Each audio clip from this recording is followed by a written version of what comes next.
So what's up? Kamusta? Ayos ba tayo dyan? So nandito tayo ngayon sa may Maverick Racing Factory Bustos branch para sa update natin dito sa motorcycle na to. So ngayon 2025, naglabas si Honda ng 25 version ng Honda Click 125. So ito yung special edition. Alamin natin ano nga ba ang meron dito sa 2025 version na to. So tara, ikutan na natin. Ayos na ayos siya.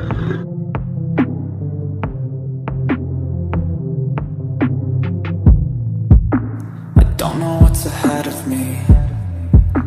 I work so hard for everything. Don't wanna lose my time or my mind on the grind, but I want a better life for me. I do the things I hate to do, just to try to find my way to you. I see you in my mind all the time, visualizing.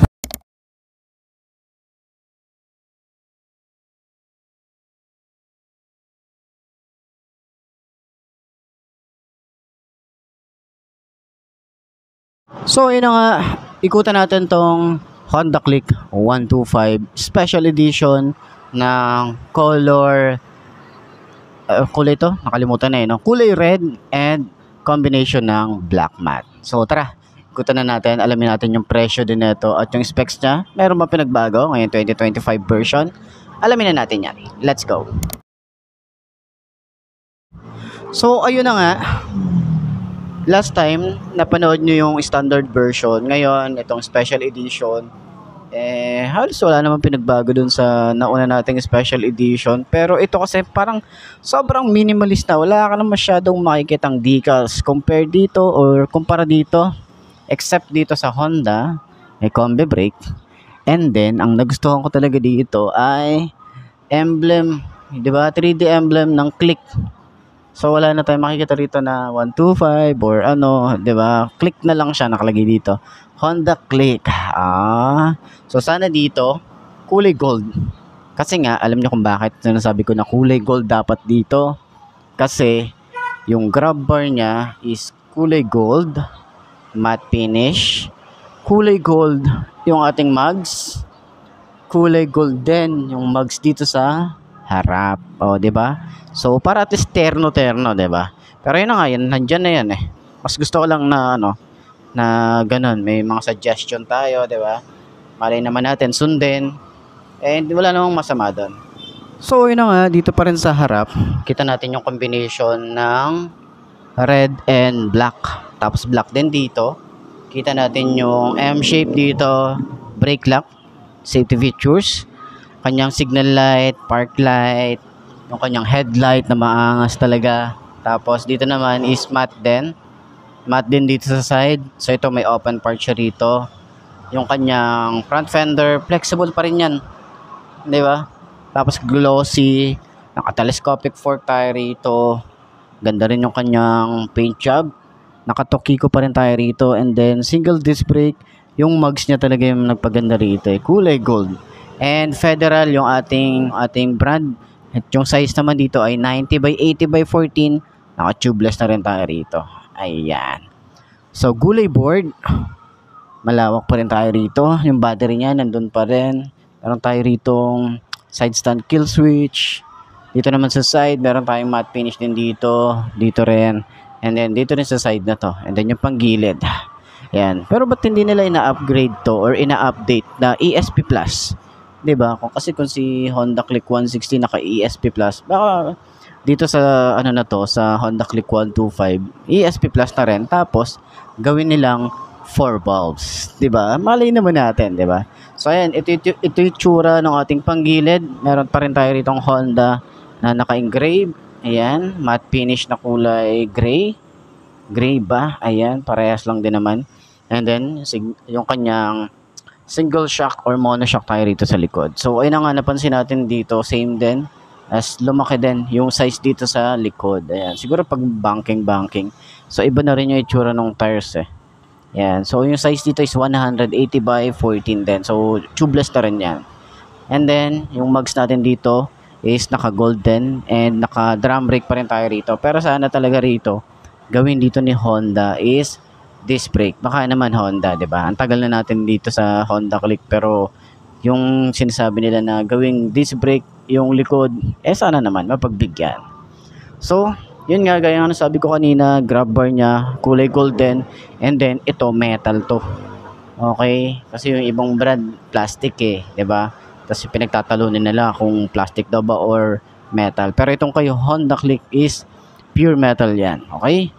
So, kanyang taillight is LED rin. Ayan. So, signal light, may plate light, may reflector, lagay ng plate, mapormang tambucho, meron tayo ritong swing arm. Okay? So, radiator, meron tayo ritong cover. Then, dito sa likod, so sana dito lagyan nila ng mas clear or mas tawag dito, mas saradong-sarado para at least hindi siya agad matatalsikan ng mga putek yung loob, 'di ba? Mahirap din kasing linisin yung loob niya ito. Alam niya, 'di ba? So, upuan, makapal din yung foam. Ayan. Hanggang dito sa ating OBR, makapal din. And yung ating yung ating compartment, meron tayong helmet hook dito. Ayan. So, lagayan ng mga tools, meron siya rito. Lagayan ng bag, meron din tayo rito. Ayan, compartment, meron din tayong kahit pa paano mapaglalagyan. So, yung ating gas tank. Ayan. So, wala naman masyadong binago dun sa standard and sa special. So, yun lang, yung gulong lang na sinabi ko, na kulay gold. Then, yung ating handlebar, naka-upright position. Yung ating panel, sana talaga rito maglagay sila ng TFT display. 'Di ba? Malay naman natin magkaroon. Okay, so naka-combi brake, front brake, smooth lang din. Ating grip, makapit, throttle, sobrang babaw, electric starter. Then dito signal light, busina, high and low. So wala siyang flasher and wala siyang hazard switch. Ayan. So meron pa rin naman tayo ritong compartment at meron din tayo ritong USB charging port. Ayan. Helmet hook or utility hook meron din. Susi niya. So, dito na rin binubuksan yung seat natin. Okay? So, ang itsura. And then, meron din siyang shutter lock. Okay? So, ayan. Ito na lang din sa inyo. Ano nga ba yung mga available din dito para at least, meron tayong reference or meron kayo idea. Ano nga ba yung mga unit nila rito. So, tulad nito, 125 na TMX Alpha. Tapos may PCX pa rin tayo dito, yung lumang version. And Barako 3, 175. NMAX na kulay black, meron sila rito. Pakita nga natin yung presyo. Baka kasi may mga naghahanap, baka mas mura dito or ano. So, ayan, 157 version 3. Ayan yung presyo niya. Makikita niyo ba? Ayan. Okay. So, ito yan. Ito yung standard version. Okay. So, yung turbo, hindi pa ako nakakita ng turbo. Pero, pag meron tayo nakita, bablog natin yan. Okay. Ayan. Aerox, meron din sila dito. Click. Ito rin, meron silang Suzuki Bergman EX. Ayan lang. Ba't ba nawawala yung focus? Ayan. Yan lang naman. So, ayun. Sakyan natin tong Honda Click 125 na special edition ngayong 2025. Ayos yan.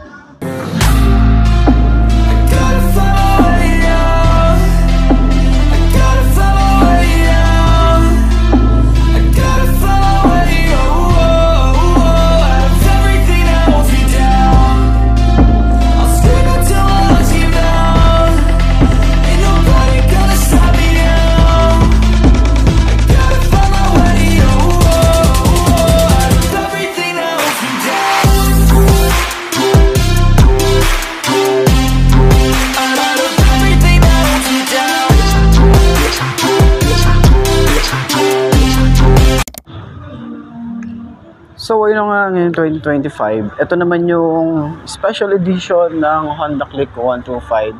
Okay, so ito naka-emblem na siya. Ganda, no? Pero parang mas maganda kung kulay gold. Kasi nga syempre, alam niyo naman, si Honda Click talagang million yung kinikita nito. So sana dito maging gold na siya. Hindi na siya pang silver, pang gold na siya. 'Di ba? Malay niyo naman, 'di ba? Ang ganda nun kapag kulay gold yung nandito. So, wala siya masyadong decals, napaka-minimalist lang, compare lang dito or dito sa Honda na sticker na nandito. Pero ayan, tingnan nyo naman, naka-silver din siya. Pero wala siya masyadong decals, di ba? And then, yung kagandahan din dito, gold. Ito, gold, di ba? Tapos naka-gold mugs. Naka-gold mugs din dito sa harap. So, sana dito, Honda, gawin nyo ng gold, di ba? Baka naman. So, ayan, 5 to ang aking height. So, last time napanood nyo yung ating standard version. Eto, halos wala rin naman silang masyadong binago. Talagang ano lang nila. Minimalist lang talaga, no? Mas minimalist siya ngayon. So, kabuuan ng ating motorcycle is wala naman masyadong pinagbago doon. Compare lang doon sa mugs. Mugs din dito sa likod. And then, yung grab bar. Yun yung mga special sa kanya. Okay? So, upuan na natin. Dami ko na namang sat-sat. You know, so same lang din dun sa standard version kung paano siya nakapahigang-higa, di ba? So, gulay board, same pa rin. Then, sana dito sa special edition, dahil yung special naman na siya, itong panel natin dito gawin na nilang TFT display, baka naman, di ba? Or colored display na mas sporty looking pa. Yun lang naman. Tapos, additional hazard switch, tapos splasher, di ba? Okay na, di ba? Panalo ka na dun. So, ayan. Yan yung itsura natin. 5 to ang aking height. Medyo maliit lang yung aking tuhod or yung aking bias dito. No? Bias tawag sa amin. So, yan ang itsura natin kapag nagra-rides. Malawak pa ating legroom. Pwede pa tayong maglagay ng mga gamit natin dito. So, turning radius, malawak din siya. Hindi ka mabibitin dito kapag nag-U-turn tayo. Yung kanyang shock, yun o, lambot, diba? Sa likod, lambot din. Kaya na umusga. Pati upuan, same lang din naman dun sa standard. Wala naman silang binago dun. Ito yung yung pag nag long ride ka, hindi masyadong masakit agad sa puwet. Pwede yan. So, yan, magaan din nga pala yung motor. Kaya kung gusto mo ng mga beginner bike, tapos scooter, isa to sa mare-recommend ko, itong 125cc ng Honda, itong Honda Click. Okay, pero medyo ingat lang tayo sa power dahil kahit sabihin natin na 125cc lang to, sobrang ganda ng power nito at talagang umaarangkada to. Kaya ride safe tayo para at least, di ba, hindi tayo maging kwento na lang.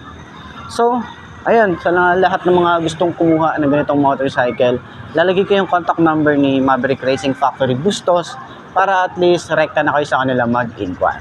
Ayos na ayos yan, di ba? Center stand natin. Yun, no? Yun. Ayos.